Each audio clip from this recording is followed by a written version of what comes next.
Hello students, welcome to online classes of MICS Education. সরকারি চাকরির প্রস্তুতির জন্য অন্যতম সেরা প্রতিষ্ঠান।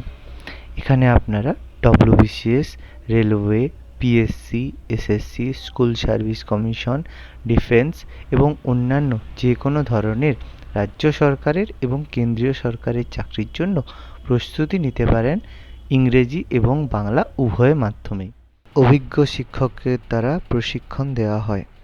এছাড়া প্রতি সপ্তাহে অনলাইন মক টেস্ট এবং প্রতি মাসে মাসিক মক টেস্টের মাধ্যমে আমরা ছাত্রদের সার্বিক মূল্যায়ন করে থাকি। এছাড়া সমস্ত ক্লাসের স্টাডি মেটেরিয়াল আমরা স্টুডেন্টদের পিডিএফ হিসেবেও প্রোভাইড করে থাকি। সমস্ত লাইভ ক্লাসের রেকর্ডিং দেওয়া হয়। তাহলে আজকেই যোগাযোগ করুন আমাদের সাথে নিচে দেওয়া নাম্বারগুলিতে এবং সরকারি চাকরির প্রস্তুতির জন্য নিজেকে আরেক ধাপ এগিয়ে নিয়ে যান। ধন্যবাদ।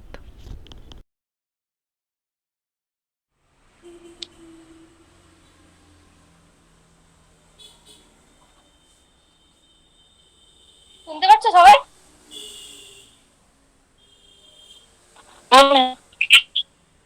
Good afternoon. তোমাদেরকে আজকে প্রথমে আমি বাংলা সিলেবাস কেটে সিলেবাসটা সম্পর্কে আগে ধারণা দিয়ে দিচ্ছি, তারপরে টপিক ধরে ধরে আলোচনা করব। ঠিক আছে? তোমরা সবাই একটু খাতা বের করো, দিয়ে সিলেবাস গুলো পরপর লিখে নাও, কি কি আছে তোমাদেরকে কি কি পড়তে হবে ওটা খাতায় আগে লিখে নাও।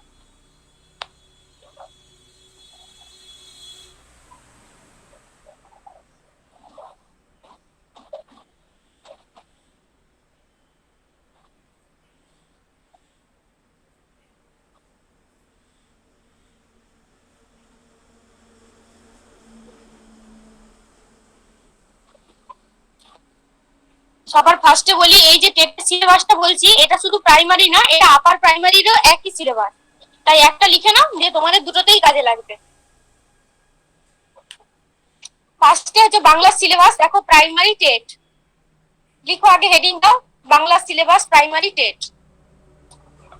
যে টপিক গুলো তোমাদেরকে আগে ভালোভাবে পড়তে হবে, যেগুলো থেকে বেশি কোশ্চেন আসছে, সেইগুলো আগে পরপর আমি সাজিয়ে লিখেছি ওইভাবে, কারণ ওইভাবেই আমরা পড়বো।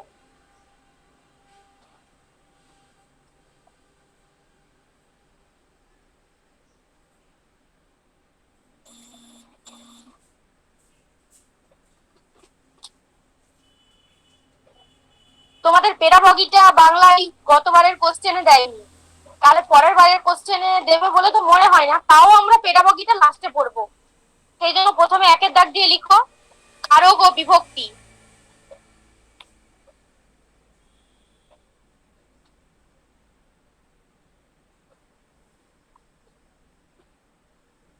দুয়ের দাগে লিখো সমাস।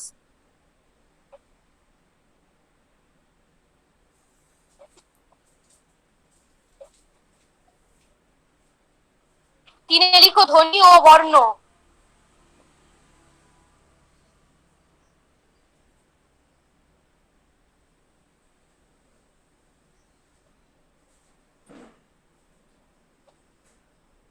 তারপরে চারে লিখো শব্দ ভান্ডার।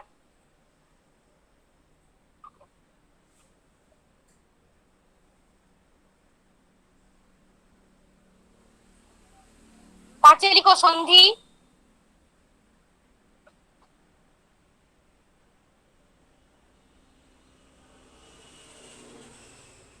ছয়ে প্রত্যয়।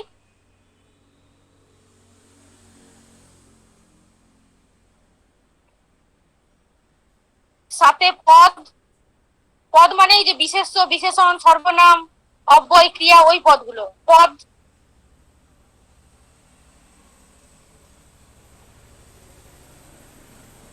আটে লিখো ক্রিয়ার কাল। দেখো পদের মধ্যেও ক্রিয়া আছে, কিন্তু এটা আমরা ক্রিয়ার কালটা আলাদা পড়বো, কারণ এটা থেকে আলাদা করে কোশ্চেন দিচ্ছে। বর্তমানের যে চারটা ভাগ, ভবিষ্যতের চারটা ভাগ আর অতীতের চারটা ভাগ, সেটা হচ্ছে ক্রিয়ার কাল।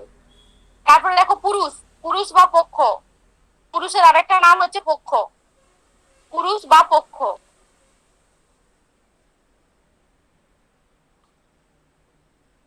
তারপরে 10 নম্বরে লিঙ্গ বচন। এতদূর লেখা হলে বলবে, তারপরে বাকি আরো দেখাবো।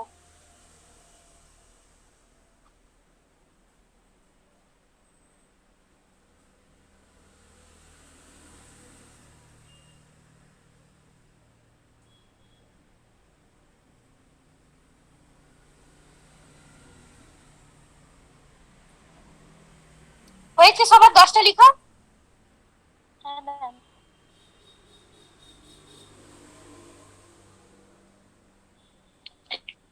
ম্যাম হয়ে গেছে। সবাই লিখে নিয়েছো? পরে দেখো, পরে 11 দাগ দিয়ে লিখো বাক্য। বাক্য মানে সরল বাক্য, জটিল বাক্য, যে বাক্যের গঠন সেইগুলো আমরা পড়বো।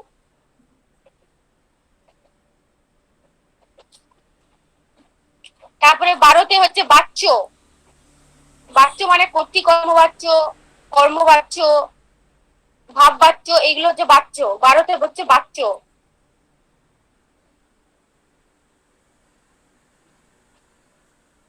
13তে লেখো তৎসম, কমা দিয়ে অর্ধ তৎসম, কমা দিয়ে তদ্ভব। দেখো এইগুলো কিন্তু শব্দ ভান্ডারের মধ্যেও আছে, কিন্তু আমরা ডিটেলসে পড়বো তৎসম শব্দ, অর্ধ তৎসম শব্দ আর তদ্ভব শব্দ।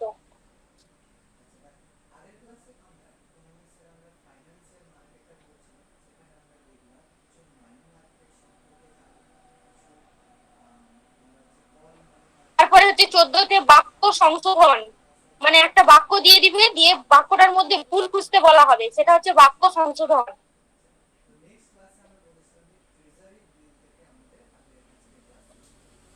যেটা হচ্ছে অশুদ্ধি সংশোধন। তারপরে দেখো শব্দার্থগত সংশোধন, 15তে শব্দার্থগত সংশোধন,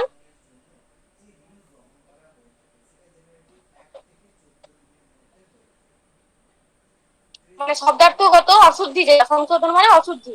আর হচ্ছে 16তে হচ্ছে লিখো উচ্চারণগত অশুদ্ধি বা সংশোধন। দেখো এই দুটো কিন্তু সিলেবাসে তোমরা খুঁজে পাবে না, তার কারণ হচ্ছে এইটার নাম হচ্ছে নত্যবিধান আর এটার নাম হচ্ছে সত্যবিধান। ওই দুটো লিখলে তোমরা বুঝতে পারবে না বলে আমি এরকম লিখে দিয়েছি, যখন চ্যাপ্টার পড়াবো তখন আবার বলে দেবো। শব্দার্থগত সংশোধন হচ্ছে নত্যবিধান, আর উচ্চারণগত মানে অশুদ্ধি সংশোধন যেটা হচ্ছে সত্যবিধান। ওটা সিলেবাসে আছে, দেখবে।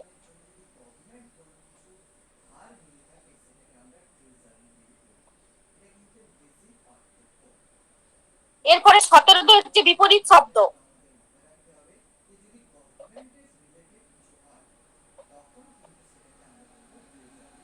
17তে বিপরীত শব্দ। 18তে লিখো সমার্থক শব্দ। 18তে সমার্থক শব্দ।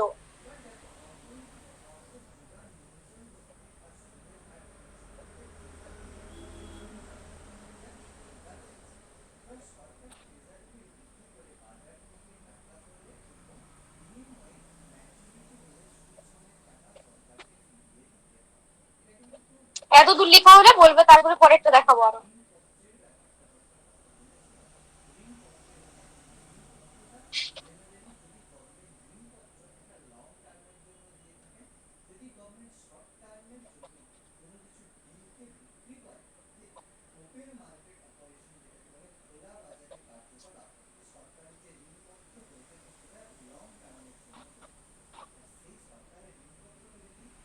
হয়েছে সবার? হ্যাঁ ম্যাম। এরপরে দেখো, পরের দেখো 19-এর দাগে সমচ্চারিত ভিন্নার্থক শব্দ। 18-এর দাগে লিখলাম সমার্থক শব্দ, এটা হচ্ছে সমচ্চারিত ভিন্নার্থক শব্দ, দুটো কিন্তু আলাদা।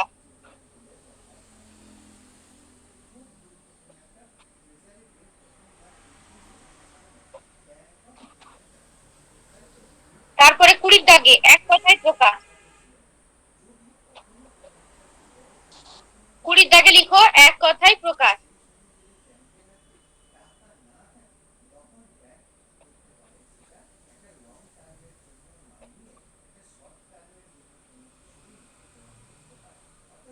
একুশের দাগে লিখো বোধ পরীক্ষণ। এই বোধ পরীক্ষণ সম্পর্কে বলি, তোমাদের পরীক্ষাতে কিন্তু বোধ পরীক্ষণ দিয়েছিল দুটো, আগের বারের কোশ্চেনে দিয়ে, সেখান থেকে তোমাদেরকে প্রশ্ন দিয়েছিল, গ্রামার দিয়েছিল, মানে ব্যাকরণ দিয়েছিল, আর সেখান থেকেই তোমাদের সমস্ত এই ব্যাকরণের সমস্ত পার্টটা কিন্তু সেইখান থেকেই দিয়েছিল।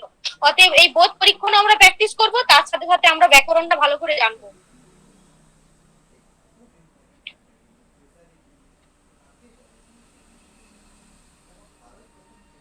তারপরে দেখো 22-এর দাগে লিখো মধ্যযুগ। এই মধ্যযুগ এই মধ্যযুগটা দেয়নি কোশ্চেন, কিন্তু তাও তোমাদের জেনে রাখতে হবে। এই পরে নিচে যেগুলো লিখেছি এগুলো একটাও দেয়নি, তাও জেনে রাখবো, কারণ এগুলো বিগত বছরের আরো বছরের কোশ্চেনে কিন্তু দিয়েছিল, তাই এগুলো আমি লিখেছি। এই 21-এর দাগ থেকে 22-এর দাগ থেকে নিচের দিকে যেগুলো লিখবো সেগুলো কিন্তু পরীক্ষায় গতবারে দেয়নি, কিন্তু না দিয়ে থাকলেও আমরা এগুলো জেনে রাখবো, কারণ যদি পরীক্ষায় দেয়, কারণ বিগত বছরের যে আরো যে প্রাইমারি পরীক্ষা হয়েছে সেগুলোতে কিন্তু ছিল, তাই লিখেছি।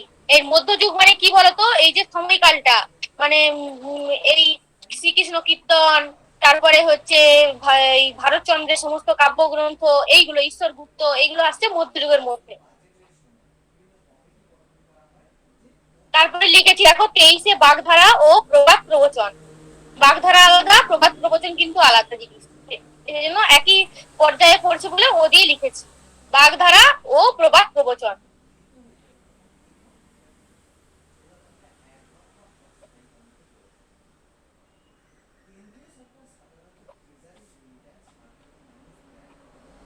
ও আমার এখানে দুবার লেখা হয়ে গেছে, এটা কেটে দিচ্ছি। দেখো তারপরে হচ্ছে 23 হয়ে গেল, এবার 24-এর দাগ দিয়ে লিখো লেখক ও তাদের হচ্ছে ছদ্মনাম, লেখক ও তাদের ছদ্মনাম। এটা দুবার লিখে দিয়েছিলাম, কেটে দিলাম। লেখক ও তাদের ছদ্মনাম, লেখক ও তাদের ছদ্মনাম। যেমন ধরো রবীন্দ্রনাথ ঠাকুর, তার ছদ্মনাম কি, দিতেই পারে, সেই রকম। বঙ্কিমচন্দ্রের ছদ্মনাম কি, শরৎচন্দ্রের ছদ্মনাম কি, এইগুলো হচ্ছে লেখক ও তাদের ছদ্মনাম।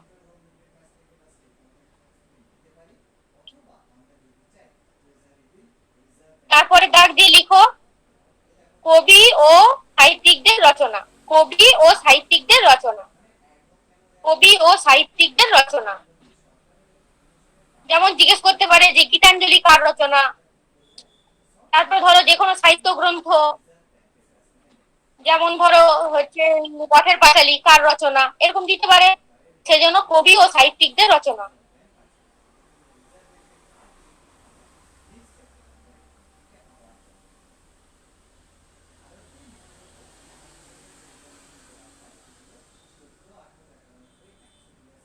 তারপরে দাগ দিয়ে লিখো প্রাচীন থেকে বর্তমান সাহিত্য, তারপর থেকে লেখো প্রাচীন থেকে বর্তমান সাহিত্য।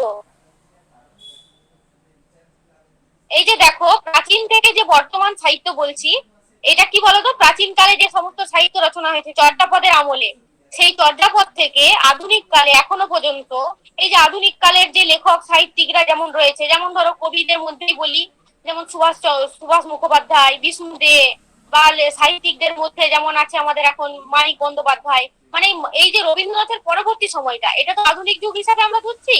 সেই জন্য সেই সমস্ত কাব্যগ্রন্থ যেগুলো রচনা করা হয়েছে, সেই সমস্ত হচ্ছে উপন্যাস, প্রবন্ধ যেগুলো রচনা করা হয়েছে, সেগুলো এই প্রাচীন থেকে বর্তমান সাহিত্য পর্যন্ত যেটা আছে সেটা আমরা পড়বো।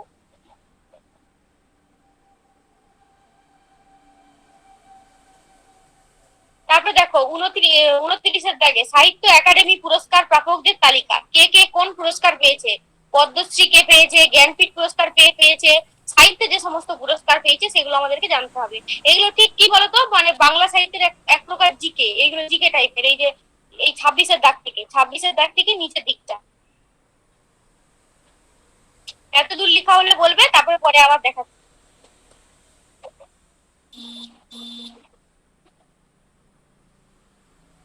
ম্যাম, প্রাচীন থেকে বর্তমান সাহিত্যের পরেরটা একটু বলবেন পয়েন্টটা?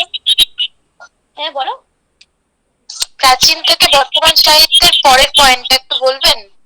এইটা প্রাচীন থেকে বর্তমান সাহিত্যের এইটা, তারপরের পয়েন্টটা লিখেছি সাহিত্য একাডেমি পুরস্কার, লিখো সাহিত্য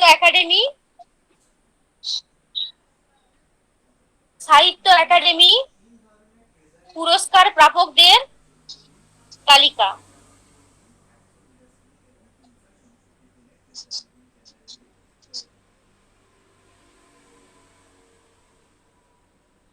সাহিত্য একাডেমি পুরস্কার প্রাপকদের তালিকা।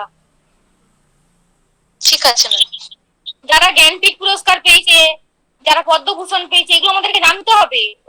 ওইটা হচ্ছে এই সাহিত্য একাডেমি পুরস্কার।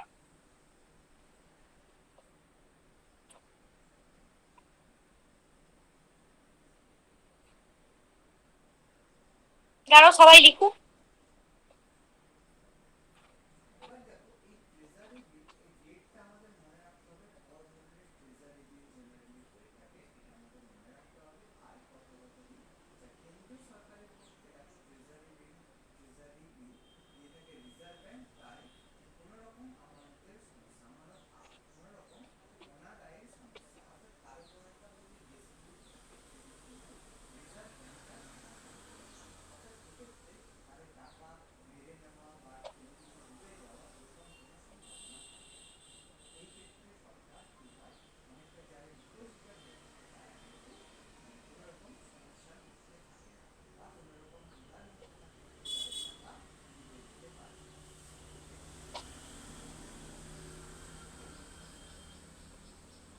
লেখা হয়েছে সবার? হ্যাঁ ম্যাম। 10 নম্বরে কি আছে বলো? 10 নম্বরে? হ্যাঁ ম্যাম। 10 নম্বরে লেখা ছিল লিঙ্গ বচন। লিঙ্গ বচন।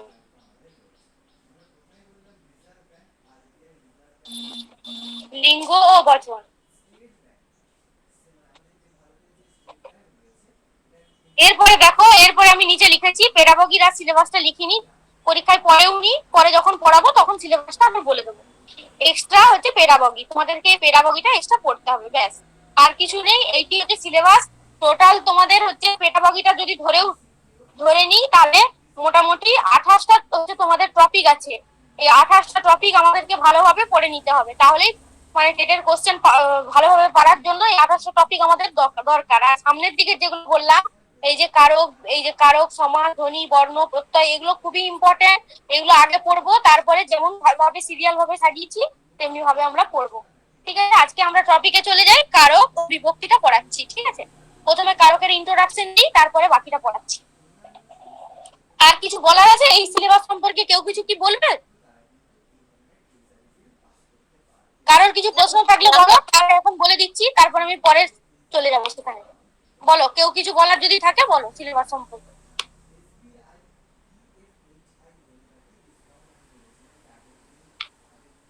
ঠিক আছে, তাহলে তোমাদের কিছু বলার নেই, আমি তাহলে মানে চ্যাপ্টার অনুযায়ী ঢুকে যাই। কারক প্রথমে পড়াই। প্রথমে সবাই খাতায় হেডিং দাও, কারক ও কারক সম্পর্ক। দেখো আমি যেগুলো লিখাচ্ছি পড়াচ্ছি এগুলো কিন্তু তোমরা বারবার ঘরে পড়বে, প্র্যাকটিস করবে। আমি প্রশ্ন দিয়ে দেবো, পড়ানো হয়ে গেলে প্রত্যেকটা টপিক অনুযায়ী প্রশ্ন দিয়ে দেবো, তোমরা ঘরে প্র্যাকটিস করবে, খাতাটা আগে পড়ে নিয়ে তারপরে তোমরা অ্যান্সার করবে। সেই জন্য লিখো কারক ও কারক সম্পর্ক। কারক ও কারক সম্পর্ক।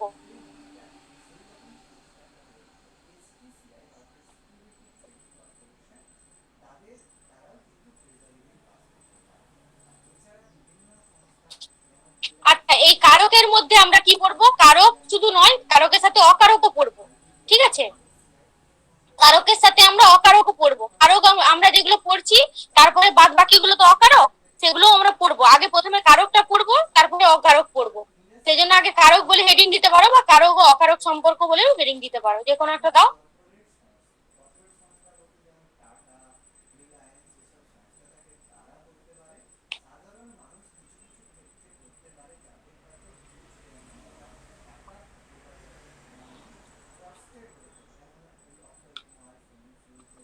দেখো আমি আগে বলে দিই, তারপর তোমরা লিখবে। কারক মানে কি বলতো? যিনি করেন, যিনি করেন তাকেই বলা হয় কারক। কারক কোনো কাজ যিনি করেন তিনি হচ্ছেন সেই কাজের কারক, বা যিনি নির্মাণ করেন, যিনি সৃষ্টি করেন। এই কারক, কারক হচ্ছে এমনই একটা জিনিস, এটা কি করে না ক্রিয়ার সাথে সম্পর্ক তৈরি করে সৃষ্টি হয়। সেই জন্য সংস্কৃতে পাণিনি তার গ্রন্থে বলেছে ক্রিয়ান্বয়ী কারক। ক্রিয়ার সাথেই একমাত্র সম্পর্ক থাকবে কি কারকের, আর ক্রিয়ার সাথে যাদের সম্পর্ক থাকবে না তারা হচ্ছে অকারক।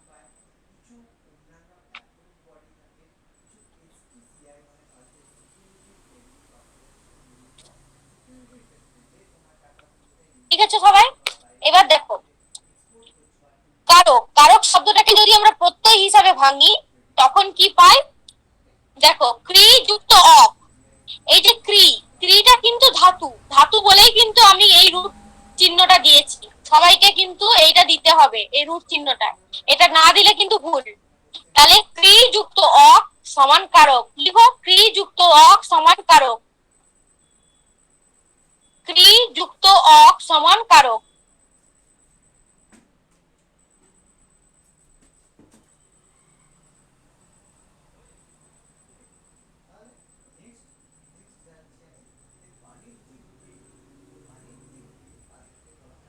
এই যে ক্রি যুক্ত অক সমান কারক হলো, এটা কিন্তু এর ব্যুৎপত্তিগত রূপ। ক্রি যুক্ত অক সমান কারক, এই কারকটা হচ্ছে এইটা কারক শব্দটা কারকের ব্যুৎপত্তিগত রূপ। ক্রি যুক্ত অক সমান কারক, এটি হচ্ছে ব্যুৎপত্তিগত রূপ কারকের।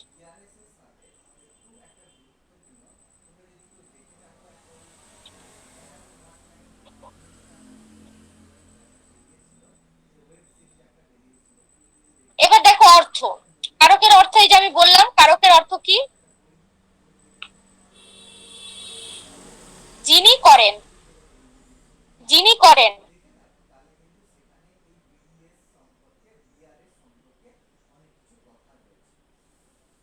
কমা দিয়ে লিখো যিনি নির্মাণ করেন। নির্মাণ করেন মানে কোনো কিছু তৈরি করেন, কোনো সম্পর্ক তৈরি করেন বা কোনো কিছুর সাথে যুক্ত থাকেন।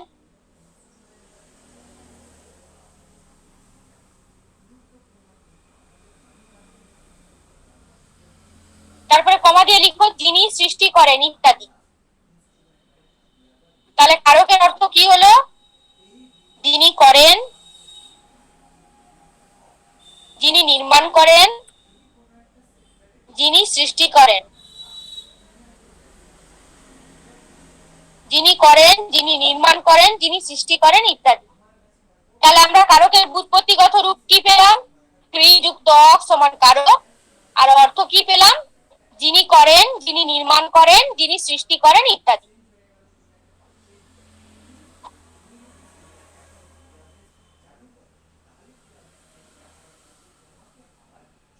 এরপরে দেখো, এত দূর হয়েছে সবার। এরপরে দেখো, এরপরে আমরা ব্যাকরণে কারক কি কিভাবে প্রয়োগ করব সেটা জানবো। ব্যাকরণে আমরা কারকটাকে তো ব্যাকরণে প্রয়োগ করি, তাহলে সেটা কিভাবে করি সেটা এবার জানবো। দেখো ব্যাকরণের প্রয়োগগত অর্থ,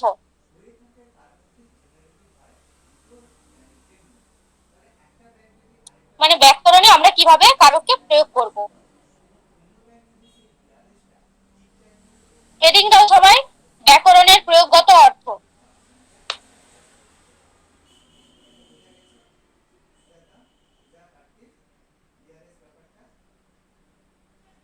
লিখো বাক্যের অন্য পদের সঙ্গে ক্রিয়ার সম্পর্কই হলো কারক। সংজ্ঞাও যেটা আর কিভাবে ব্যবহার করছি সেটা একই ব্যাপার। বাক্যের বিভিন্ন পদ, যেমন ধরো হচ্ছে বিশেষ্য পদ, বিশেষণ পদ, ক্রিয়াপদ, অব্যয় পদ, মানে ক্রিয়ার সাথে ক্রিয়ারও অন্যয় হতে পারে। ক্রিয়ার সাথে হচ্ছে বাক্যে এই শব্দের বিশেষ্য পদের অন্যয় হতে পারে, বিশেষণ পদের অন্যয় হতে পারে। এই যে সমস্ত যে পদ, এই পদের সঙ্গে যখন ক্রিয়াপদের অন্যয় ঘটবে, মানে সম্পর্ক তৈরি হবে, অন্যয় মানে হচ্ছে সম্পর্ক তৈরি হবে, তখনই সেটাকে আমরা কারক হিসাবে ধরবো। তাহলে ব্যাকরণগত অর্থ কি বুঝলাম? বাক্যের অন্যান্য পদের সঙ্গে ক্রিয়াপদের সম্পর্কই হলো কারক।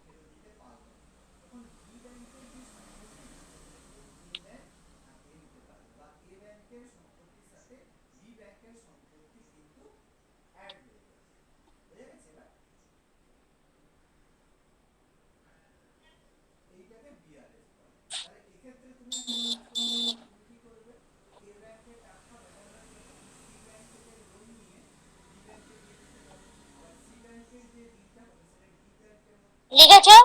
এরপরে আমরা সংস্কৃত ভাষায় কারকের সংজ্ঞা পড়বো। সংস্কৃত ভাষায় কারকের সংজ্ঞা। এতক্ষণ ধরে আমরা বাংলায় কি জানলাম? কারক কি না, বাক্যের অন্যান্য পদের সঙ্গে যে ক্রিয়াপদের সম্পর্ক তৈরি করে সেই হচ্ছে কারক।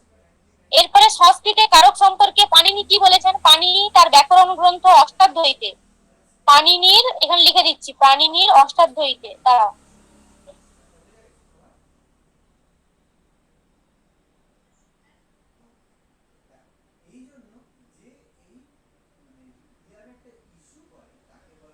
লিখো সংস্কৃত ভাষায় কারকের সংজ্ঞা। সংস্কৃত ভাষায় কারকের সংজ্ঞা।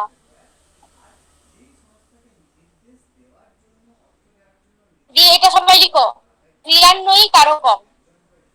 ক্রিয়ান্বয়ী কারকম।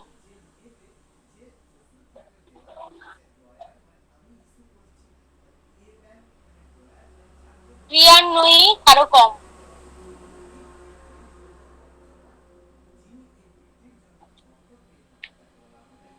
বানানটা ঠিক করে লিখো, কয়রফলা হস্তই অন্ত্যেষ্টই আকার, কয়রফলা হস্তই অন্ত্যেষ্টই আকার, দন্তেন্বয়ী ভ, অন্ত্যেষ্টই দীর্ঘই, ক্রিয়ান্বয়ী কারকম।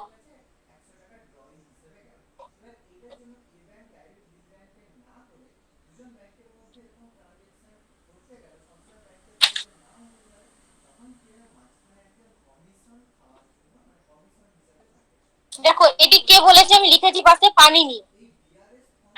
পানিনি।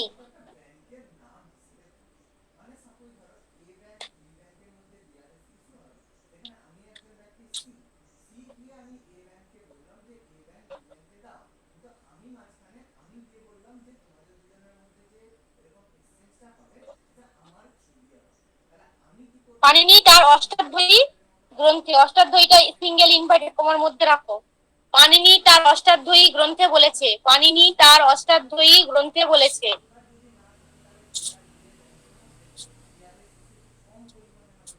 পানিনি তার অষ্টাধ্যায়ী গ্রন্থে বলেছে। ক্রিয়ান্বয়ী কারকম কথাটা পানিনি তার অষ্টাধ্যায়ী গ্রন্থে বলেছে।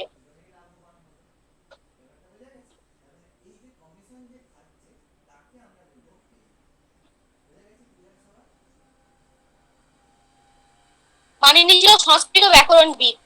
সে কারকের সংজ্ঞা আগেই করেছে, সে হচ্ছে বলেছে যে ক্রিয়ান্বয়ী কারকম, সেখান থেকে বাংলা সাহিত্যে কারকের ধারণা নিয়েছে। ঠিক আছে,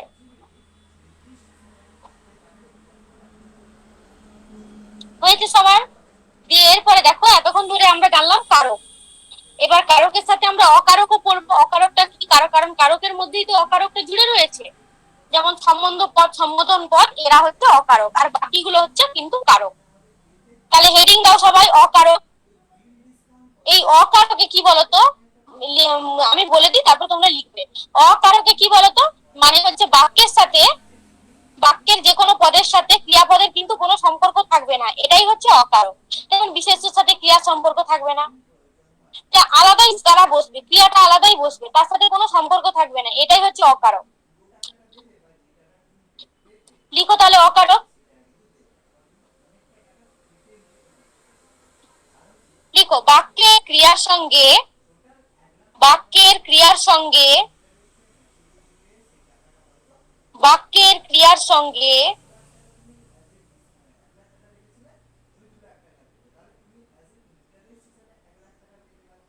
ওই বাক্যের, বাক্যের ক্রিয়ার সঙ্গে ওই বাক্যের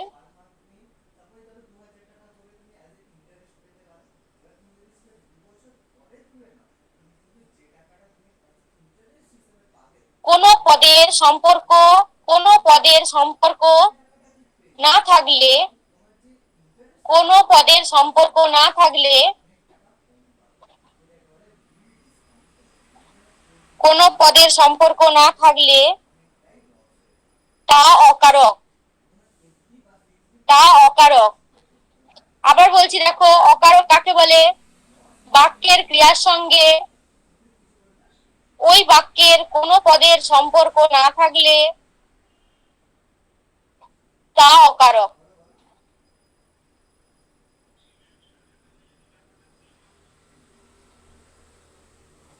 বাক্যের ক্রিয়ার সঙ্গে ওই বাক্যের কোন পদের সম্পর্ক না থাকলে তা অকারক। এবার উদাহরণ লিখো যথা দিয়ে। তোমাদেরকে বললাম যে দুটো হচ্ছে অকারক রয়েছে, একটা হচ্ছে সম্বন্ধ পদ আর একটা হচ্ছে সম্বোধন পদ। এই দুটো হচ্ছে সম্বোধন পদ আর সম্বন্ধ পদ, এই দুটোই হচ্ছে কি না অকারক। লিখো তাহলে, যথা বলে লিখো যে সম্বন্ধ পদ ও সম্বোধন পদ হলো অকারক।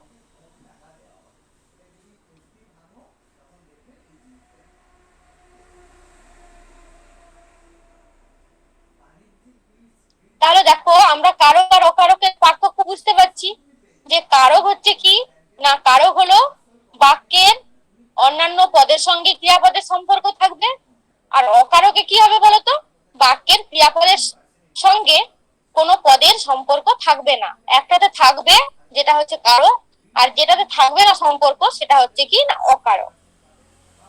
আর এই যে অন্যই কথার অর্থ হচ্ছে যে ক্রিয়ান্বয়ী কারকম, এই যে ক্রিয়ান্বয়ী কারকম, ক্রিয়ান্বয়ী কারকম মানে হচ্ছে অন্যই তৈরি করছে না, ক্রিয়ার সাথে অন্যই তৈরি করছে অন্যান্য পদে, সেটাকেই বলা হচ্ছে মানে কারক। এতদূর পর্যন্ত কারোর কোনো প্রশ্ন আছে বলো, তারপরে শ্রেণী বিভাগে যাব। কেউ কিছু জিজ্ঞেস করবে কি বলো?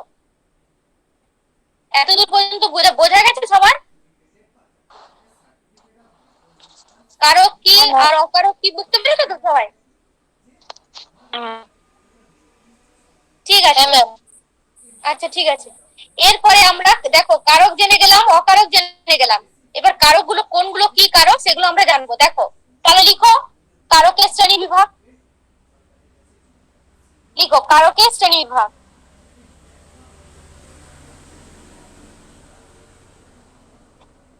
কারকের শ্রেণী বিভাগ বলে সবাই খাতা হেডিং দাও, কারকের শ্রেণী বিভাগ।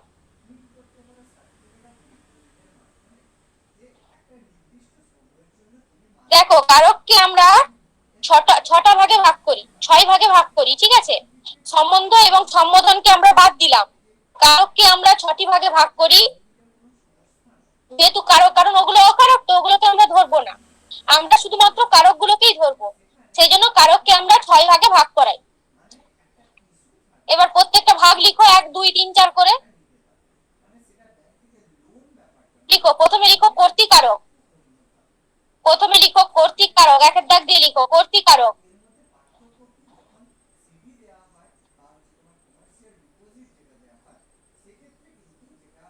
দুইয়ের দাগে লিখো কর্মকারক।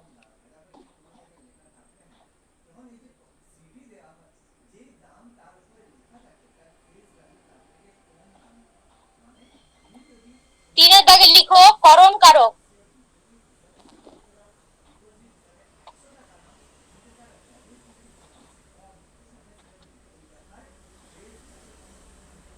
চারের দাগে লিখো নিমিত্ত বা সম্প্রদান কারক। আগে সম্প্রদান বলতো, এখন নিমিত্ত নামটা এসছে। লিখো নিমিত্ত বা সম্প্রদান কারক। এই নিমিত্ত নামটা কি বলতো, ব্যাকরণ যে সংশোধনাগার আছে সেখানে সম্প্রদান কারককে মানে চেঞ্জ করে নাম রেখেছে নিমিত্ত, কিন্তু সম্প্রদান বললেও হবে, একই ব্যাপার, মানে এর দুটো নাম, নিমিত্ত বা সম্প্রদান কারক।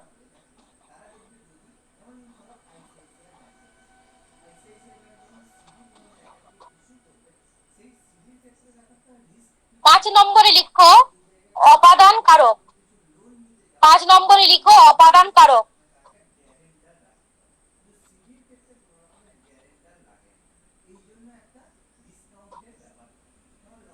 আর 6 নম্বরে লিখো অধিকরণ কারক। 6 নম্বরে অধিকরণ কারক।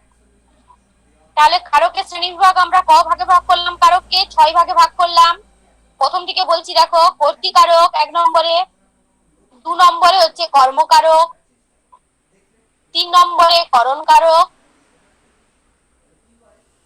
4 নম্বরে নিমিত্ত বা সম্প্রদান কারক, আর 5 নম্বরে অপাদান কারক, আর 6 নম্বরে হচ্ছে অধিকরণ কারক। সবাই ভাগগুলো লিখে নাও, তারপরে আমি উদাহরণটা দিয়ে বুঝাচ্ছি। একটা উদাহরণ দেব, সেইটার মধ্যে সব কারক আছে সেই রকম উদাহরণ দিব। এইটা আগে 6টা ভাগ লিখে নাও, তারপরে দেখাচ্ছি।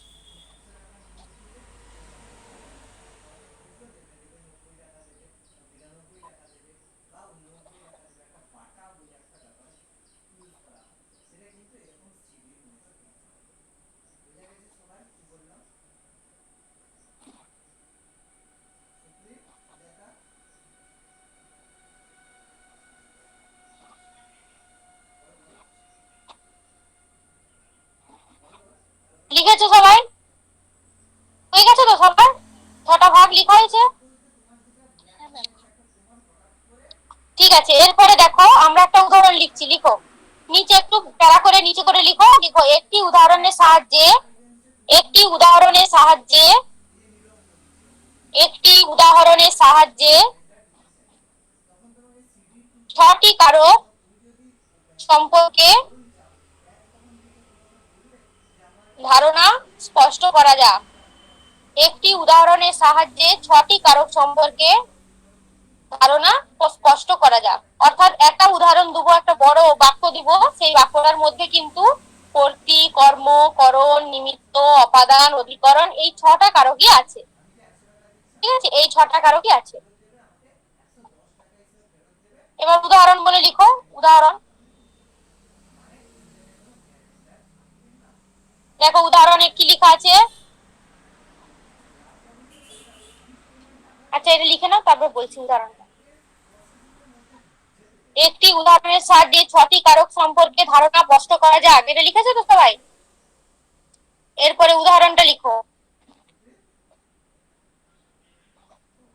লিখো সুবল বাবু, উদাহরণ বলছি, সুবল বাবু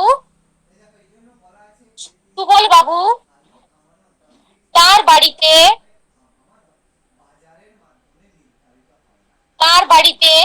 জয় চন্দ্রবিন্দু দিবে, কিন্তু তার বাড়িতে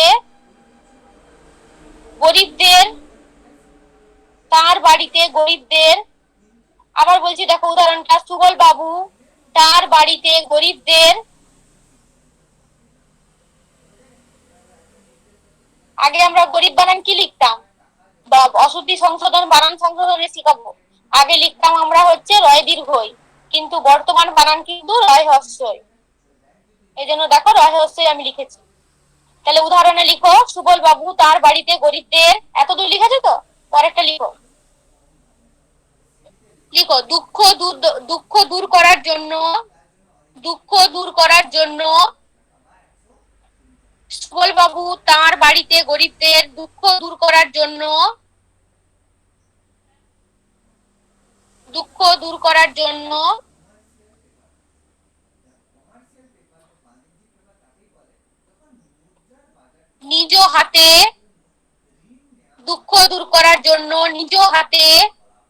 নিজ হাতে মানে নিজের হাতে আর কি, নিজ হাতে, তোমরা এখানে নিজেই লিখো, নিজের লিখবে না, নিজ হাতে আলমারি থেকে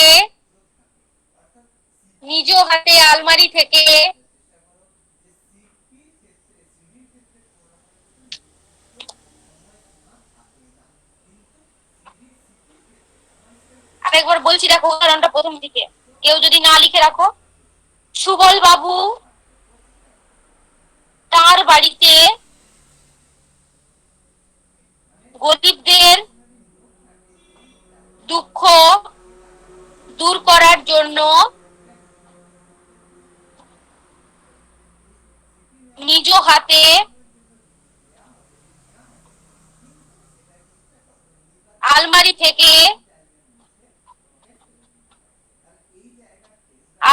থেকে পরে লিখো এইটা, লেপ কম্বল দান করতেন,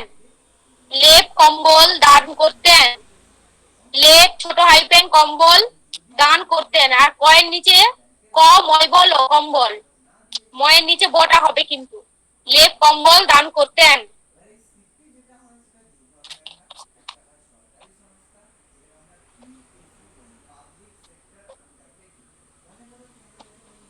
আরেকবার লাস্ট উদাহরণটা বলছি দেখো, মিলিয়ে নাও, সুবল বাবু তার বাড়িতে, জয় চন্দ্রবিন্দু আকার তার হবে কিন্তু, তার বাড়িতে গরিবদের দুঃখ দূর করার জন্য নিজ হাতে আলমারি থেকে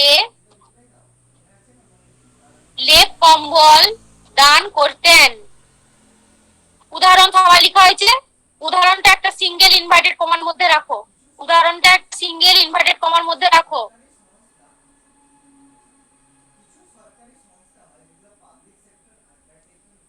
এরপরে খাতায় একটা ছক করতে হবে, বুঝেছো? খাতায় হয়েছে সবাই লিখেছো তো, এরপরে দেখো খাতায় ছক করো, প্রথমে 4টা খোপ করো, দেখো আমি দেখাচ্ছি পুরোটা, প্রথমে এই যে 1টা 2টো 3টে 4টা কিন্তু সমান খোপই করো, মানে প্রত্যেকটার গ্যাপ যেন সমান হয়, এইরকম 4টা বড় খোপ করো, প্রত্যেকটার গ্যাপ যেন সমান হয়। প্রথমে লিখো, প্রথম খোপটা করো, তারপরে আগে দাগটা টেনে নাও, ছকটা টেনে নাও, তারপরে বলছি।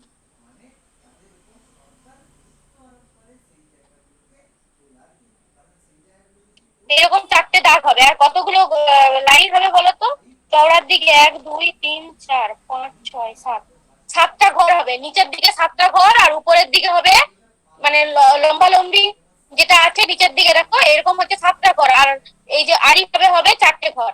তাহলে আমরা এই ছকটা লিখে নেবো পরে,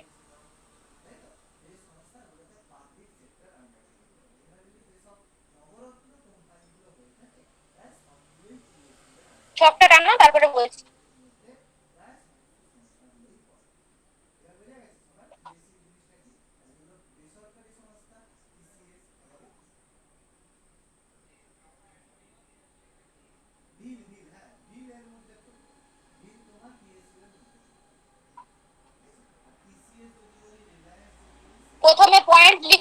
প্রথম পয়েন্ট লিখো নাম পদ, মানে পদের নাম,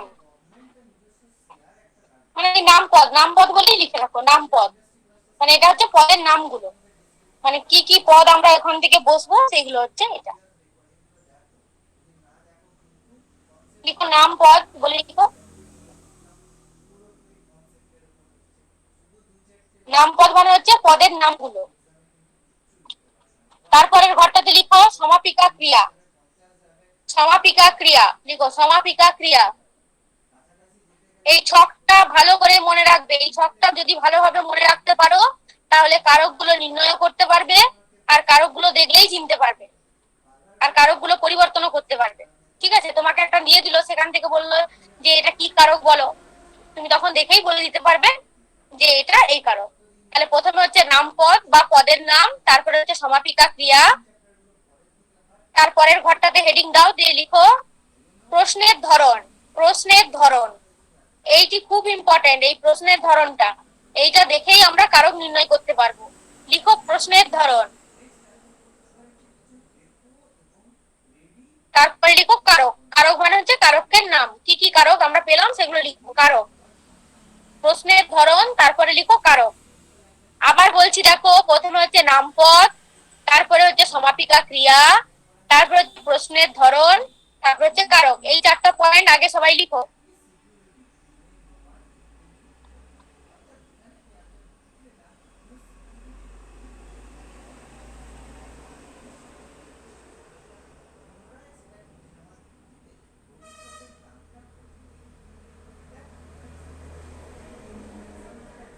প্রথমে নাম পদ, তারপরে সমাপিকা ক্রিয়া, তারপরে প্রশ্নের ধরন, তারপরে হচ্ছে কারক। লিখেছো? এরপরে যে উদাহরণটা যে লিখেছো না ওইখানে যাও, উদাহরণটা যে লিখেছো ওইখানে যাও, দিয়ে সুবল বাবুর নিচে 1 নম্বর দাগ দাও। এগুলো লিখবে না কেউ, আগে আগে লিখো সুবল বাবুর নিচে 1 নম্বর দাগ দাও। দেখো সুবল বাবু, সুবল বাবুর নিচে 1 নম্বর দাগ দাও সবাই। সুবল বাবুর নিচে 1 নম্বর দাগ দাও, 1 নম্বর বা ক দাগ দাও, কয়ের দাগ দাও, সুবল বাবুর নিচে কয়ের দাগ দাও।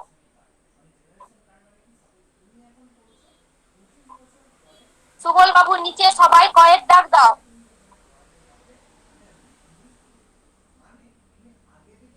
তারপরে লেপ কম্বলে যাও, লেপ কম্বল, লেপ কম্বলটার নিচে শুধু লেপ আর কম্বল, এইটার নিচে পুরোটা দাগ দাও। লেপ কম্বলের নিচে দাগ দিয়ে লিখো খয়ের দাগ, লেপ কম্বলের নিচে দাগ দিয়ে লিখো খয়ের দাগ, লেপ কম্বলের নিচে দাগ দাও, দিয়ে লিখো খয়ের দাগ, লিখো খয়ের দাগ। তারপরে নিজ হাতে আছে না, ওই নিজ হাতের তলায় দাগ দাও, দিয়ে লিখো গয়ের দাগ, নিজ হাতের তলায় দাগ দাও, দিয়ে লিখো গয়ের দাগ, নিজ হাতের তলায় দাগ দাও, দিয়ে লিখো গয়ের দাগ।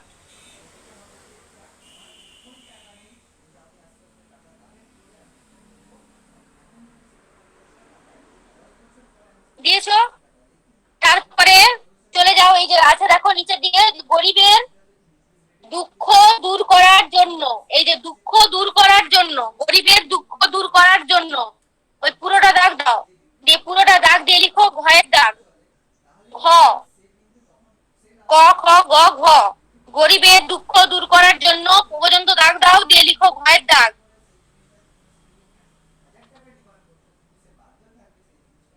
দিয়ে লিখো ঘয়ের দাগ।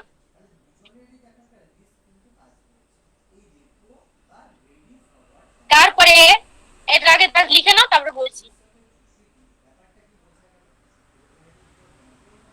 তারপরে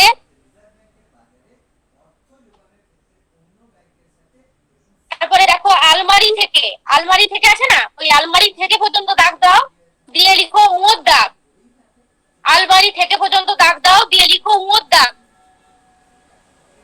উঁয়োর দাগ।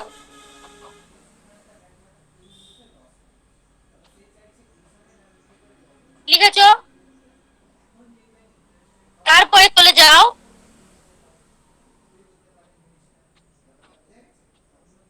এতদূর পর্যন্ত লিখেছো?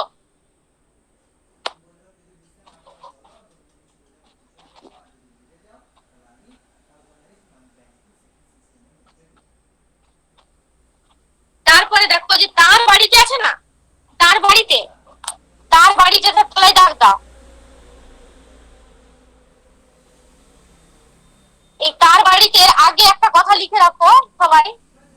যদি এটা তার বাড়িতে বলে স্থান দিয়েছে, যদি তোমাদের এখানে সময় উল্লেখ করে দেওয়া থাকতো, ধরো শীতকাল যদি দেওয়া থাকতো, সুবল বাবুর এখানে এরো দাও, এরো দিয়ে উপরে লিখে নাও শীতকাল বলে,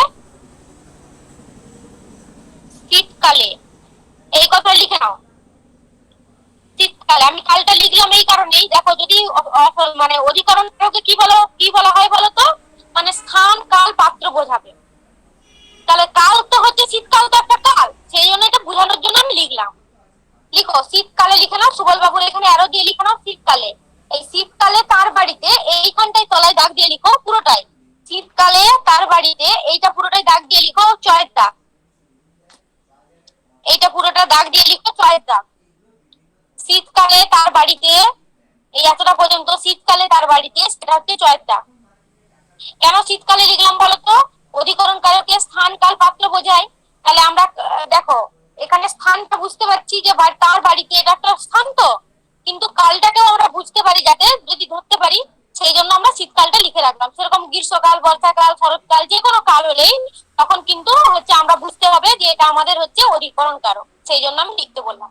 তোমরা লিখে নাও শীতকালে তার বাড়িতে, লিখে নাও এই শীতকালে তার বাড়িতে পর্যন্ত এটা লিখো চয়ের দাগ। আমি আরো একবার প্রথম থেকে বলছি, মিলিয়ে নাও সবাই। সুবল বাবুটা হচ্ছে কয়ের দাগ, সুবল বাবুটা হচ্ছে কয়ের দাগ। লেপ কম্বল, এটা হচ্ছে ক্ষয়ের দাগ, লেপ কম্বল এটা ক্ষয়ের দাগ। নিজ হাতে, এটা হচ্ছে গয়ের দাগ, নিজ হাতে গয়ের দাগ। তারপরে দেখো গরিবদের দুঃখ দূর করার জন্য, এটা হচ্ছে ঘয়ের দাগ, গরিবদের দুঃখ দূর করার জন্য, এটা হচ্ছে ঘয়ের দাগ। তারপরে দেখো আলমারি থেকে লিখেছো, আলমারি থেকেটা হচ্ছে উঁয়োর দাগ।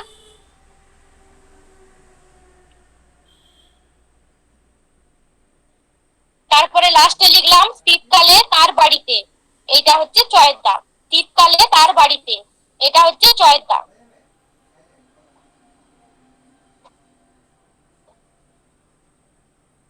হয়েছে সবার? এরপরে তোমরা ছকটাতে আসো। এরপরে দেখো, আগে দেখো নামপদ, নামপদে ওই যে কয়ের দাগে লিখেছিলাম নামপদ, দেখো লিখে নাও সুবল বাবু। নামপদের ঘরে লিখো সুবল বাবু, প্রথম ঘরটাতে লিখো সুবল বাবু, লিখেছো? তার পাশে চলে যাও সমাপিকা ক্রিয়ার ঘরে, লিখো দেখো দান করতেন, এই যে দান করতেন, এটার তলায় তোমরা লিখতে পারো, এটা দান করতেন যেটা, এটার তলায় গোল করে দাগ দাও, গোল করে দাগ দিয়ে লিখো ক্রিয়াপদ। ক্রিয়াপদ মানে কোন ক্রিয়াপদ? সমাপিকা ক্রিয়াপদ। দান করতেন যেহেতু কমপ্লিট আছে, কোন ক্রিয়া যখন কমপ্লিট থাকে মানে সম্পূর্ণ থাকে, তখন সেটা হচ্ছে সমাপিকা ক্রিয়া। আর যখন কোন ক্রিয়া মানে অসম্পূর্ণ থাকে, মানে আনকমপ্লিট থাকে, তখন সেটা হচ্ছে অসমাপিকা ক্রিয়া। দেখো এখানে দান করতেন, এই যে দান করতেন যে ক্রিয়াপদটা, করতেন মানে বলে দিয়েছে কি, মানে সম্পূর্ণ রয়েছে, সেই জন্য এটা ক্রিয়াপদ। কোন ক্রিয়াপদ? সমাপিকা ক্রিয়াপদ। দেখো লিখেছি আমরা এখানে, সুবল বাবু সমাপিকা ক্রিয়াতে দান করতেন, সুবল বাবু দান করতেন।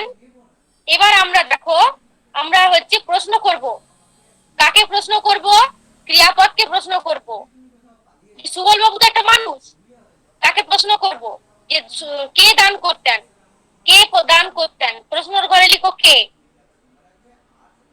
কে দান করতেন, তাহলে বলো সুবল বাবু দান করতেন, তাহলে লিখো কে। ক্রিয়াপদকে কে দিয়ে প্রশ্ন করব, কে দান করতেন, প্রশ্ন পেয়ে যাব, উত্তর পেয়ে কি পাবো? সুবল বাবু। আর কারকের ঘরে লিখো কর্তৃকারক, কারকের ঘরে লিখো কর্তৃকারক, কারকের ঘরে লিখো কর্তৃকারক। আবার বলছি দেখো, নামপদের ঘরে সুবল বাবু, সমাপিকা ক্রিয়াপদের ঘরে হচ্ছে দান করতেন। প্রশ্ন করব আমরা ক্রিয়াপদকে কে দিয়ে, কয়কার কে দিয়ে।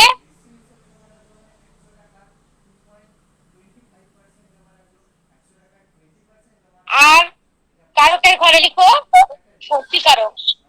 না প্রশ্নটা তো মানে পরীক্ষার সময় কেটে নিয়েছিল, এটাকে প্রশ্নটাকে সাদা কাগজে সেটা বানিয়ে দরকার নেই।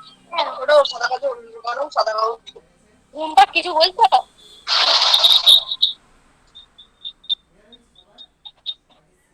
আচ্ছা লিখো, সুবল বাবু দান করতেন, তারপরে লিখো হচ্ছে প্রশ্নের ধরনে কে, আর কারকের ঘরে লিখো কর্তৃকারক। ঠিক আছে?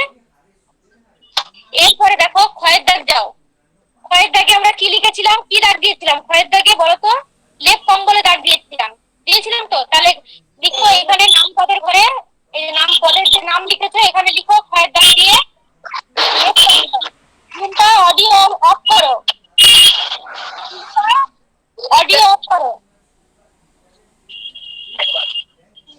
নাম পদের ঘরে লিখো লেপ কম্বল।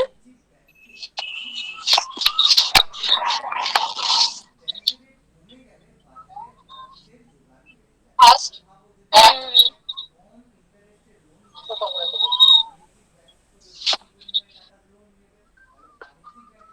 এক দুই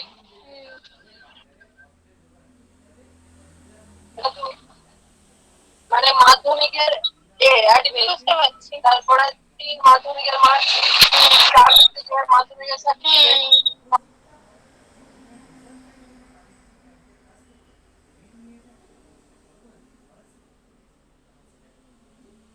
লিখো, তোমরা লিখো। লেপ কম্বল আছে, ক্ষয়ের দাগে লিখো লেপ কম্বল, ক্ষয়ের দাগে লিখো লেপ কম্বল। সমাপিকা ক্রিয়ার ঘরে লিখো দান করতেন, সমাপিকা ক্রিয়ার ঘরে লিখো দান করতেন।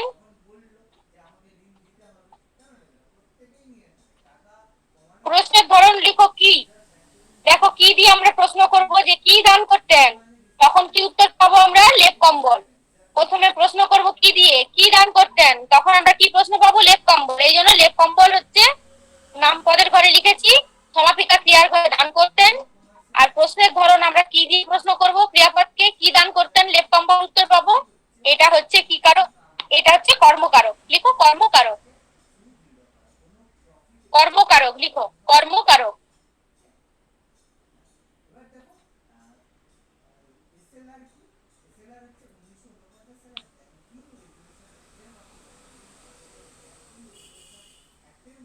কর্মকারক লিখেছো? আবার বলছি দেখো, প্রথমে হচ্ছে লিখলাম সুবল বাবু, তারপরে কয়েক দাগ দিয়ে সুবল বাবু দান করতেন। এখানে হচ্ছে প্রশ্নের ধরনে লিখলাম কে, কে দান করতেন, সুবল বাবু দান করতেন। এটা হচ্ছে কর্তৃকারক হলো।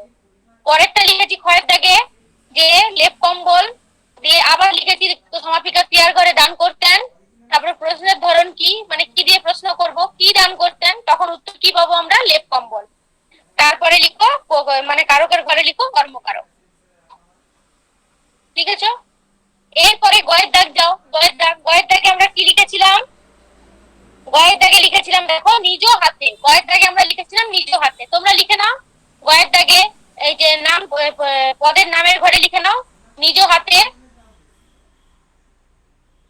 সমাপিকা ক্রিয়া সবাই এক, দান করতেন, কারণ ক্রিয়াপদ একটাই রয়েছে দান করতেন। লিখো সবাই দান করতেন ক্রিয়াপদের ঘরে, সমাপিকা ক্রিয়ার ঘরে লিখো দান করতেন। এবার আমরা প্রশ্ন করব কি দিয়ে। দেখো কি দিয়ে প্রশ্ন করব, কি দিয়ে, দিয়ে কথাটা লিখো। দ্বারা দিয়া কর্তৃক হলে কিন্তু করণকারক হয়, সেজন্য লিখে রাখো কি দিয়ে। কি দিয়ে প্রথমে একটা কি, এই যে প্রথমে মানে এই কর্মকারকে কিন্তু শুধুমাত্র কি দিয়ে, কি। আর এইখানে হচ্ছে মানে করণকারকে কি দিয়ে, দিয়ে অবলিক দিয়ে দিয়ে লিখতে পারো। দ্বারা দিয়া কর্তৃক লিখে নাও, যদি জায়গা থাকে সবার অবলিক দিয়ে দিয়ে লিখে নাও দ্বারা। এখানে দিয়ে তো লিখেইছো।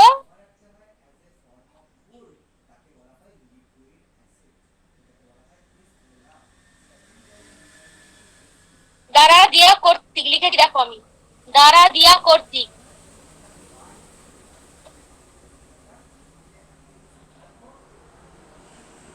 ব্যাকেটে লিখে নাও, দিলে দিয়ে পাশে কারকের ঘরে লিখো করণ কারক।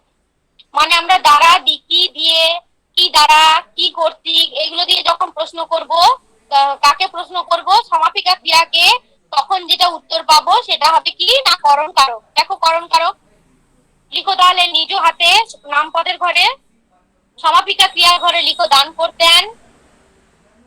প্রশ্নের ধরনের ঘরে লিখো কি দিয়ে, ব্যাকেটে লিখেছি দেখো দ্বারা, দিয়া, কর্তৃক। আর কারকের ঘরে লিখো করণ কারক, কারকের ঘরে লিখো করণ কারক।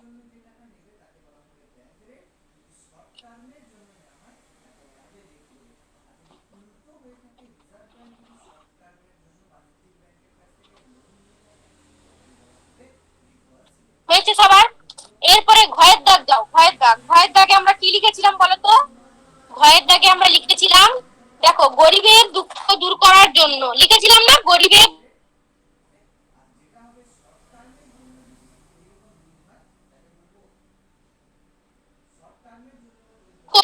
নামপদের ঘরে লিখো গরিবের দুঃখ দূর করার জন্য,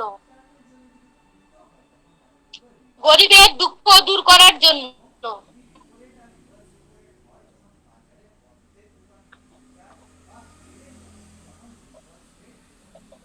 সমাপিকা ক্রিয়া একই সেম, সমাপিকা ক্রিয়ার ঘরে লিখো দান করতেন, সমাপিকা ক্রিয়ার ঘরে দান করতেন, দান করতেন।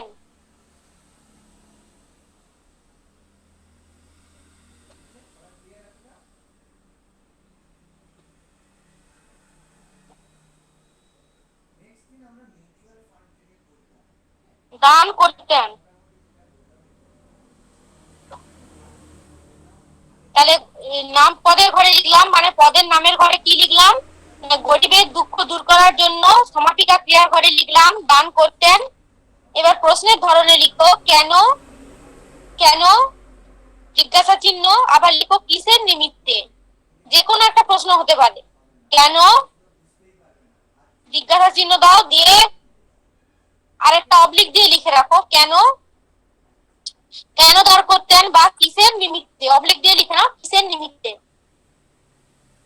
নিমিত্তার জন্য আর কি। কিসের জন্য, নিমিত্ত মানে হচ্ছে জন্যে। যদি কেউ বুঝতে না পারো নিচে লিখে রাখতে পারো জন্যে, জন্যে বা জন্য।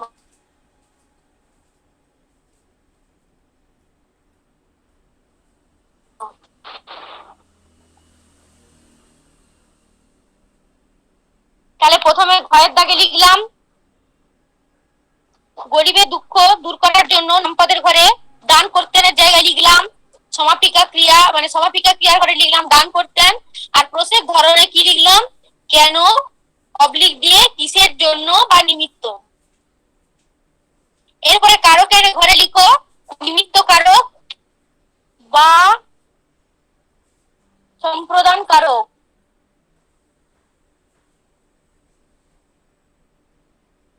নিমিত্ত কারক বা সম্প্রদান কারক। কারকের ঘরে লিখো নিমিত্ত কারক বা সম্প্রদান কারক। এইটা কিন্তু খুব ইম্পর্টেন্ট, এই যে এই প্রশ্নের ধরনটা সবারই প্রশ্নের ধরনটা ইম্পর্টেন্ট। এটা যদি বুঝতে পারো তাহলে তোমরা কারকগুলো নির্ণয় করতে পারবে। তোমরা এই প্রশ্ন দেখে দেখে কাকে প্রশ্ন করবে না ক্রিয়াপদকে প্রশ্ন করবে, সমাপিকা ক্রিয়াকে প্রশ্ন করবে, তাহলেই যে উত্তর পাবে সেটাই হচ্ছে কি সেই কারক হবে। প্রত্যেকটার ক্ষেত্রে কেন বা কিসের জন্য লিখেছো, যে লিখো নিমিত্ত কারক, নিমিত্ত কারক।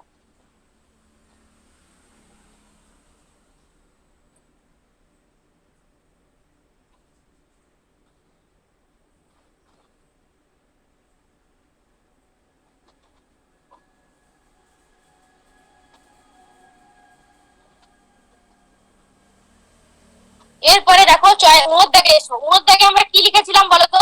আলমারি থেকে। তাহলে নাম পদের ঘরে লিখো আলমারি থেকে। এই যে পদের যে নাম লিখেছি এখানে লিখো আলমারি থেকে। এই যে দেখো আলমারি থেকে।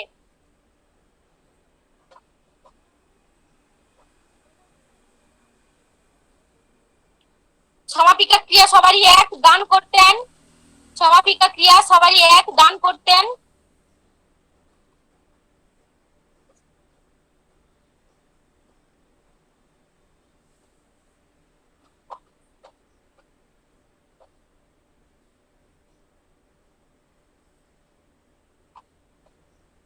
প্রশ্নের ধরনে লিখো কোথা থেকে।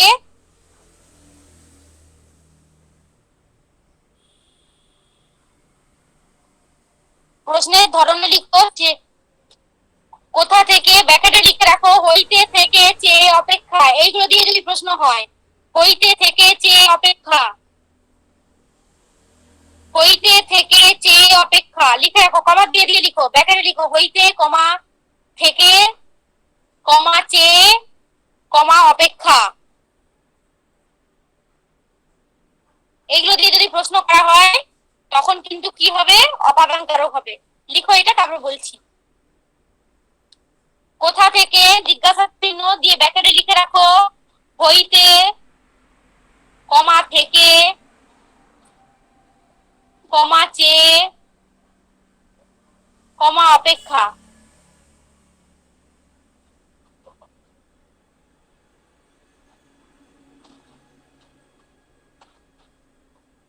এইগুলো হলে কি হবে না, অপাদান কারক। কারকের ঘরে লিখো অপাদান কারক।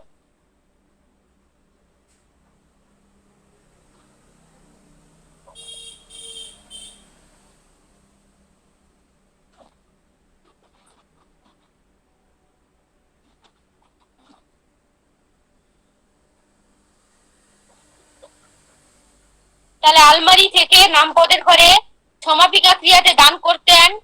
প্রশ্নের ধরন কি লিখলাম, মানে কোথা থেকে, ব্র্যাকেটে লিখলাম হইতে থেকে চেয়ে অপেক্ষা, তারপরে কারকের ঘরে লিখলাম অপাদান কারক।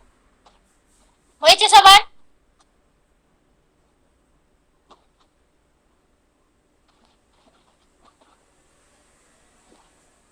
এরপরে দেখো চয়ের দাগে আমরা কি লিখেছিলাম, শীতকালে তার বাড়িতে লিখেছিলাম না, শীতকালে তার বাড়িতে। লিখো তাহলে তোমরা নামপদের ঘরে চয়ের দাগে লিখো শীতকালে তার বাড়িতে।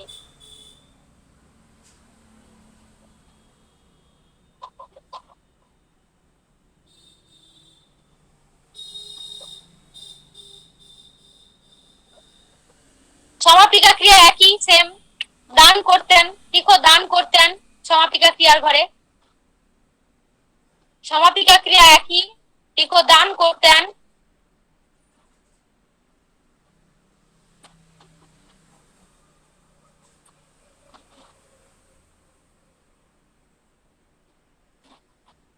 এরপরে দেখো প্রশ্নের ধরন।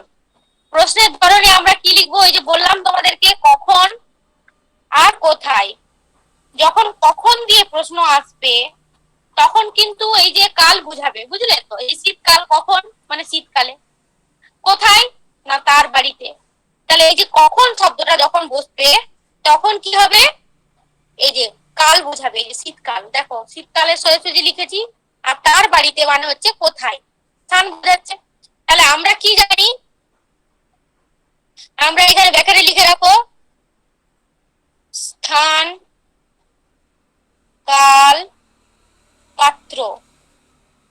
এইগুলো যখন বুঝাবে স্থান কাল আর পাত্র, তখন হবে কি না অধিকরণ কারক, তখন হবে অধিকরণ কারক। লিখো সবাই এটা, কখন মানে শীতকালে, কখন দান করতেন শীতকালে, কোথায় দান করতেন তার বাড়িতে। তাহলে এই যে দেখো কখন এবং কোথায় দিয়ে প্রশ্ন করলাম, তখন আমরা কি পেলাম, তখন আমরা পেলাম অধিকরণ কারক। ব্যাখ্যাটা লিখে রাখো স্থান কাল পাত্র, এগুলো যখন বোঝাবে তখন হবে কি না অধিকরণ কারক, তখন হবে অধিকরণ কারক। লিখে রাখো।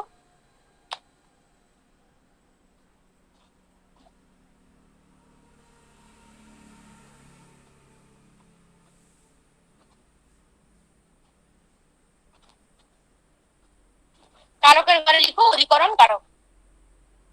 তাহলে চয়ের দাগে লিখলাম শীতকালে তার বাড়িতে, সমাপিকা ক্রিয়ার ঘরে হচ্ছে দান করতেন,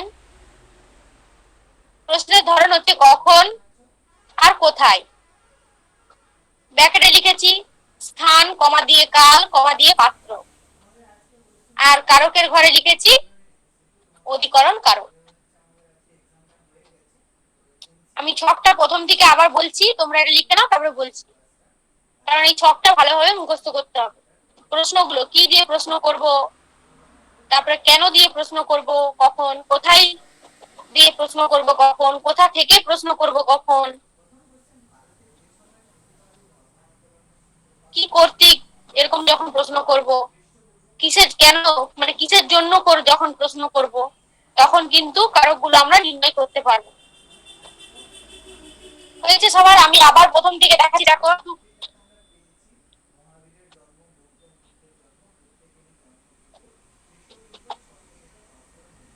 দেখো, প্রথমে নাম পদ, তারপরে সমাপিকা ক্রিয়া, তারপরে প্রশ্নের ধরন লিখেছি, তারপরে লিখেছি কারক। প্রথম থেকে বলে দিচ্ছি, কয়ের দাগে লিখেছি দেখো সুবল বাবু নাম পদের ঘরে, সমাপিকা ক্রিয়ার ঘরে লিখেছি দান করতেন, দিয়ে আমরা প্রশ্ন করব কে দিয়ে, প্রশ্নের ধরনে কে, আর কর্তৃকারক, কারকের ঘরে হচ্ছে কর্তৃকারক।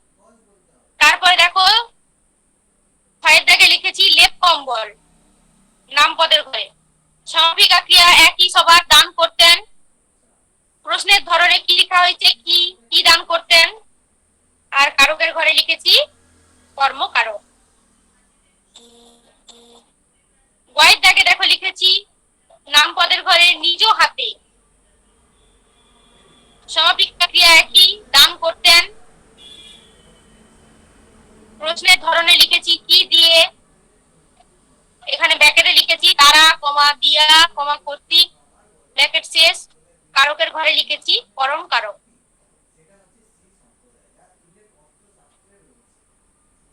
তারপরে দেখো ঘয়ের দাগে লিখেছি গরিবদের দুঃখ দূর করার জন্য নাম পদের ঘরে এটা লিখেছি, সমাপিকা ক্রিয়ার ঘরে লিখেছি দান করতেন, প্রশ্নের ধরন লিখেছি কেন, অবলিক দিয়ে কিসের নিমিত্তে, ব্র্যাকেটে হচ্ছে জন্য, আর কারকের ঘরে লিখেছি নিমিত্ত কারক বা সম্প্রদান কারক। তারপরে দেখো ওর দাগে লিখেছি আলমারি থেকে নাম পদের ঘরে, সমাপিকা ক্রিয়ার ঘরে লিখেছি দান করতেন, প্রশ্নের ধরনে লিখেছি কোথা থেকে, ব্র্যাকেটে লিখেছি চে, হইতে থেকে চে অপেক্ষা, কমা দিয়ে দিয়ে হইতে কমা থেকে কমা চে কমা অপেক্ষা ব্র্যাকেট শেষ, কারকের ঘরে লিখেছি কি না অপাদান কারক। তারপরে দেখো শীতকালে, ছয়ের দাগে শীতকালে তার বাড়িতে, আবার সেই সমাপিকা, এটা হচ্ছে নাম পদের ঘরে, সমাপিকা ক্রিয়ার ঘরে সবার একই, দান করতেন, প্রশ্নের ধরন হচ্ছে কখন, মানে শীতকালে যখন কাল বোঝাবে তখন হচ্ছে মানে কখন দিয়ে প্রশ্ন করব, আর স্থান দিয়ে যখন প্রশ্ন করব তখন হচ্ছে কোথায়। দেখো লিখেছি কখন আর কোথায় দিয়ে প্রশ্ন করব, সেটা লিখেছি স্থান কাল পাত্র, স্থান কমা কাল কমা পাত্র বুঝাবে, আর কারকের ঘরে লিখেছি কি না অধিকরণ কারক। এইটি হচ্ছে তোমাদেরকে ভালোভাবে মনে রাখতে হবে।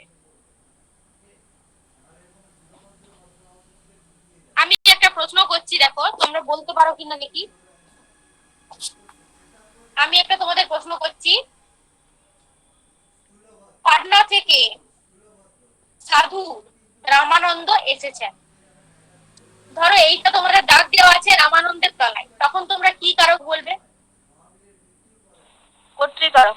কর্তৃকারক।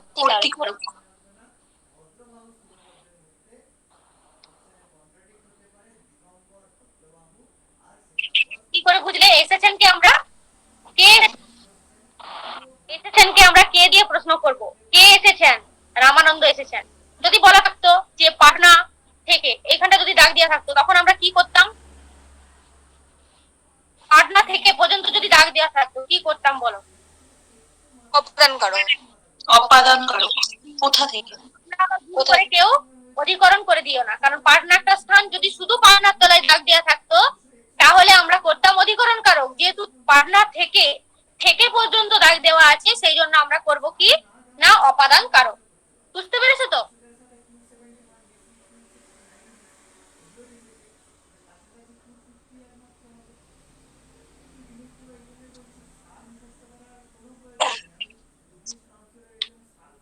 তারপরে আরেকটা উদাহরণ বলো,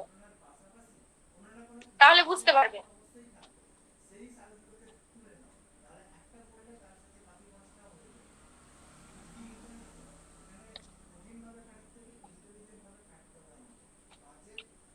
বনে বাঘ থাকে,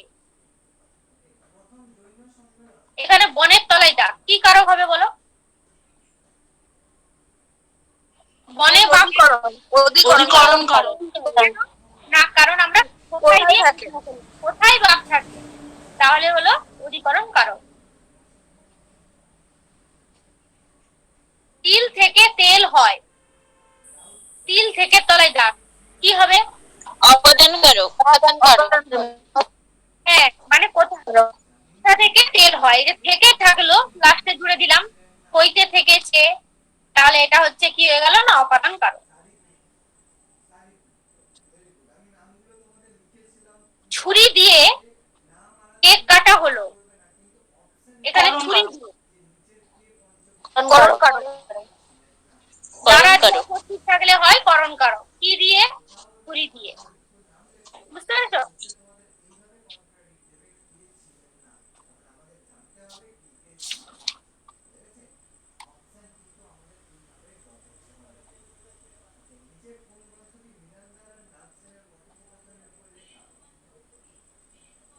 ভিখারীদের ভিক্ষা দান করার জন্য তিনি মহৎ হয়েছেন, তাহলে এটা কি হবে বলো তো? তোমরা দেখেই বুঝতে পারছো, দান করার জন্য বলে দিয়েছে, নিমিত্ত করো। নিমিত্ত করো। তার নিমিত্ত কারো দান করার প্রসঙ্গ থাকতেই পারে।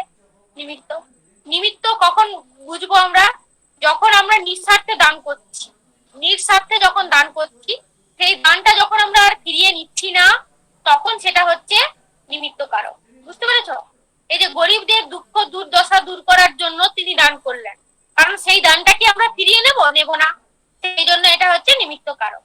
আর ভিখারীদেরকে ভিক্ষা যখন আমরা দান করি, তখন কিন্তু আমরা সেই দানটা আমরা কি করব? ফিরিয়ে নিব না, সেই জন্য এটা নিমিত্ত কারক। বুঝেছো? তাহলে কারক এই পর্যন্ত কারকটা মোটামুটি সবাই বুঝতে পেরেছো তো? কারোর কিছু প্রশ্ন আছে বলো? আজকে আমি কারকের ইন্ট্রোডাকশনটা দিলাম, পরের দিন তোমাদের কারক ধরে ধরে পড়াবো, প্রত্যেকটা কারক ধরে ধরে পড়াবো। অনেক ভাগ আছে, প্রতিকারকের অনেক ভাগ, কর্মকারকের অনেক ভাগ, প্রত্যেকটা ভাগ পড়তে হবে, কোনটা কি কারক জানতে হবে। কারণ প্রশ্ন কিন্তু প্রত্যেকটা, মানে এবারে যে প্রশ্ন দিয়েছিল পুরো ব্যাকরণের উপর দাঁড়িয়ে প্রশ্ন, তাহলে ব্যাকরণটা তোমাদেরকে ভালো করে শিখতে হবে। অন্তত প্রথমের দিকের যে চ্যাপ্টার গুলো, কারক, সমাস, তারপরে প্রত্যয়, সন্ধি, এগুলো তোমাদেরকে বেশি ভালো করে শিখতে হবে। এতদূর পর্যন্ত কেউ কিছু বলবে? বলো। সবাই বুঝতে পেরেছো তো পড়া মোটামুটি? হ্যাঁ ম্যাম। ঠিক আছে, আমি এই যতদূর পড়ালাম এখান থেকে কিছু এমসিকিউ টাইপের প্রশ্ন আমি তোমাদের দিয়ে দেবো। আজকে তোমরা এটা পড়ো, কালকের দিকে দিয়ে দেবো প্রশ্নগুলো তোমরা করবে, করে আমাকে পাঠাবে, আর তারপরে আমি প্রশ্নগুলো ক্লাসে আলোচনা করে দেবো।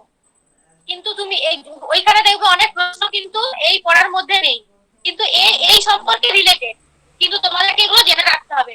আমি যে প্রশ্নগুলো দিব সেগুলো মনে করবে এক একটা নোট, কিন্তু তোমরা ভালো করে ওগুলো পড়বে। ঠিক আছে? আজকে তাহলে ক্লাস শেষ করছি, পরের দিন আবার ক্লাস হবে, তোমরা এটা পড়ে রেখো।